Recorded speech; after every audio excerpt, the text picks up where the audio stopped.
प्यारे बच्चों, नमस्कार। जय हिंद। आई होप, मैं आशा करता हूँ कि आप अच्छे होंगे, मस्त होंगे और ज़बरदस्त होंगे।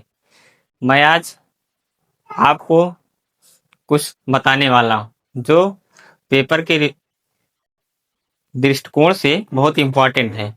ये जो हिस्सा है, ये हिस्ट्री के पार्ट में भी आता है और पॉलिटी के पार्ट में भी आता है।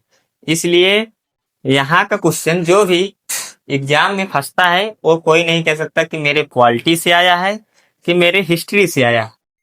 जो आप यहाँ देख सकते हैं, लिखा है भारत का संवैधानिक विकास।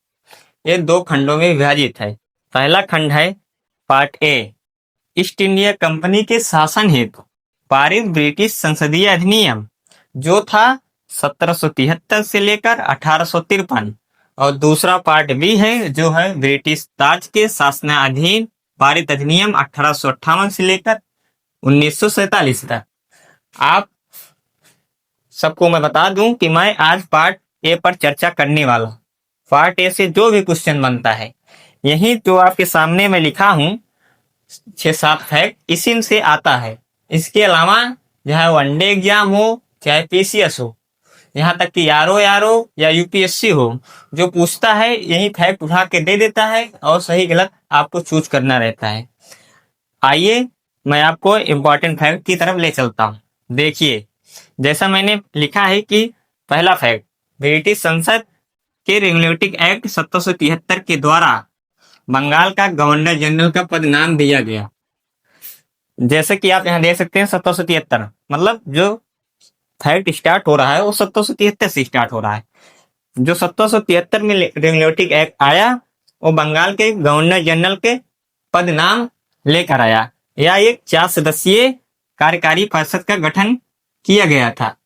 जो यहाँ पर व्हाइट बोर्ड लिखा है, एक कोई आम बच्चा भी जो 5वीं या 6वीं क्लास में वो भी पढ़ सकता है, लेकिन इसके अंदर के शब्दों को सब कोई नहीं समझ सकते, नहीं जान सकते हैं। उसी अंदर के शब्दों को मैं आपको कड़ी वाइज आपको याद दिलाने की कोशिश कर रहा हूं। जैसे कि आप देख सकते हैं, जो इसके बंगाल के प्रथम गवर्नर जनरल हुए वो वारेन हेस्टिंग हुए। यहाँ मैंने लिखा है वारेन हेस्टिंग बंगाल का प्रथम गवर्नर जनरल बना था, आप देख सकते हैं। और दूसरा फैक्ट मैंने लिखा है कि इसी एक्ट के द्वारा, मतलब रेगुलेटिंग एक्ट 1773 के द्वारा ही 1774 में उच्चतम न्यायालय की स्थापना हुई, जिसकी स्थापना कलकत्ता में हुई। और फिर तीसरा फैक्ट आप देख सकते हैं, पिट्स इंडिया एक्ट 1784 के द्वारा कंपनी जो है 2 खंडों में विभाजित हो गई। पहला राजनीतिक खंड और दूसरा व्यापारिक कार्य। इसके 2 अधिनियम बने। पहला जो बना 1786 का अधिनियम बना राजनीतिक कार्य के लिए, और दूसरा जो बना बोर्ड ऑफ कंट्रोल बना। और जो इस दोनों के अध्यक्ष हुए वो लॉर्ड कार्नवालिस हुए। मैं यहाँ लिखा हूँ, देख सकते हैं आप सब लोग। और यहाँ जो तीसरा शब्द लिखा है या तीसरा फैक्ट लिखा है, आप देख सकते हैं कि 1793 के चार्टर एक्ट के अंतर्गत कंपनी के अधिकार 20 वर्ष के लिए बढ़ा दिए गए। मतलब जो भी कंपनी के फैक्ट बने, वो अंतर्गत जो भी कानून बनेगा वो 20 वर्षों तक लागू रहेगा। जो भी कंपनी कार्य करेगी वो 20 वर्षों तक इसी ईस्ट इंडिया कंपनी के पारित ब्रिटिश संसदीय अधिनियम के अंतर्गत करेगी। मतलब यहाँ कंपनी का शासन लगभग 80 सालों तक था। आप देख सकते हैं 80 सालों तक कंपनी के जो भी यहाँ इंडिया में कार्य हुआ, जो कंपनियां आई विदेश से, कई विदेशों से आई, और जो यहाँ कंपनियों ने शासन किया लगभग 80 वर्षों तक, इसी के अंतर्गत किया, ईस्ट इंडिया कंपनी के शासन के नियम के अनुसार किए। तो इसीलिए आप यहाँ देख सकते हैं कि जो भी कार्य यहाँ पे आप देख सकते हैं 20-20 वर्ष का गैप मिलेगा। देख सकते हैं जैसे 1793 के बाद अगर 20 आप प्लस करेंगे तो 1813 हो जाएगा। तो 1813 में चार्टर एक्ट आया। इसके द्वारा अगर कुछ भारतीयों के लिए अच्छा कार्य हुआ तो शिक्षा के लिए प्रतिवर्ष 1 लाख रुपए देने के लिए कंपनी राजी हुई। मतलब अगर भारतीयों को कुछ अच्छा कार्य हुआ तो यहाँ हमको ये दिखाई दे रहा है 1 लाख रुपए खर्च करने के लिए वो बंद किया। फिर आप देख सकते हैं, और इसी 1813 के चार्टर एक्ट के द्वारा ही चाय और चीन का व्यापार भी सिर्फ कंपनी करेगी, बाकी और छोटी मोटी कंपनियां नहीं कर सकेंगी, ईस्ट इंडिया कंपनी ही करेगी। इसलिए मैं यहाँ पर लिखा ना हूं, लेकिन ये भी क्वेश्चन बहुत इंपॉर्टेंट है। आप हमारे चौथे फैक्ट की तरफ चलेंगे। 1833 का चार्टर एक्ट के द्वारा बंगाल के गवर्नर जनरल को संपूर्ण भारत का गवर्नर जनरल बना दिया गया। मतलब जो बंगाल का गवर्नर जनरल बनेगा वो पूरे भारत का गवर्नर जनरल बनेगा। और जो भारत का प्रथम गवर्नर जनरल हुए वो लॉर्ड विलियम बेंटिक हुए, आप यहाँ पर देख सकते हैं। और बच्चे ज्यादातर इसी तो क्वेश्चन में कंफ्यूज रहते हैं। जैसे आप यहाँ इस फैक्ट पे देख सकते हैं और यहाँ पर ये देख सकते हैं बंगाल के गवर्नर जनरल। मतलब जो बंगाल के गवर्नर, बच्चे नहीं समझ पाते कि बंगाल का प्रथम गवर्नर जनरल पूछ रहा है कि भारत का गवर्नर जनरल पूछ रहा है। और एग्जामिनर इतना चालाक हो चुका है आजकल कि दोनों ऑप्शन उठा के एक ऑप्शन में दे देते हैं। वॉरेन हेस्टिंग का नाम भी देता है और लॉर्ड विलियम बेंटिक का भी दे देता है। इसीलिए इस 2 पॉइंट पर ज्यादा गौर कीजिएगा।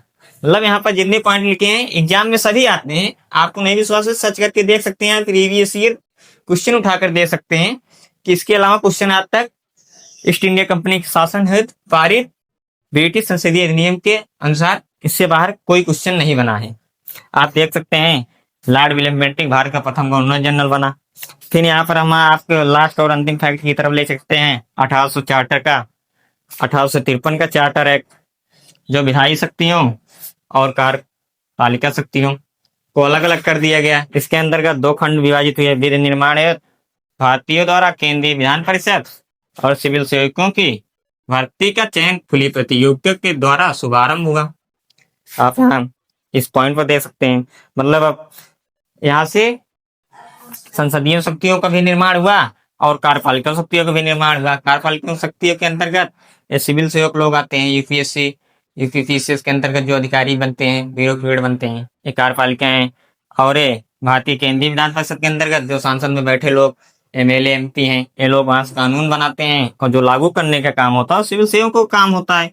मतलब वहां से पारित होकर कोई भी अधिनियम चला आता है, लेकिन जो भी अधिनियम इस मतलब हर जिले के ग्रामीण एरिया तक पहुंचाता है वो सिविल सेवकों का काम होता है, एकदम रूरल एरिया तक लागू करने का। इसीलिए जो भी मतलब इन दोनों के बिना देश में कोई भी योजना हो या परियोजना हो कुछ भी नहीं चल सकता। अगर दोनों का अच्छे से कार्य करेंगे तो भारत का हर ग्रामीण का हर व्यक्ति अच्छी सुविधाएं प्राप्त कर लेगा। जैसा कि मैं आपको बता देता हूँ, पार्ट ए हमारा यहीं पर समाप्त होता है। प्यारे बच्चों, पार्ट बी पर मैं कल चर्चा करूंगा। अगर हमारी वीडियो पसंद आई है तो सपोर्ट कीजिएगा और फॉलो कीजिएगा, सब्सक्राइब कीजिएगा और ज़्यादा से ज़्यादा शेयर कीजिएगा। और कुछ भी अगर डाउट हो या कुछ गलती हुई हो मुझसे क्षमा दीजिएगा। और अगर अच्छा लगा हो तो ज़्यादा से ज़्यादा शेयर कीजिएगा। मैं पार्ट बी पर कल वीडियो लेकर आऊँगा। जय हिंद प्यारे बच्चों, प्यारे साथियों, भाइयों बहनों, नमस्कार।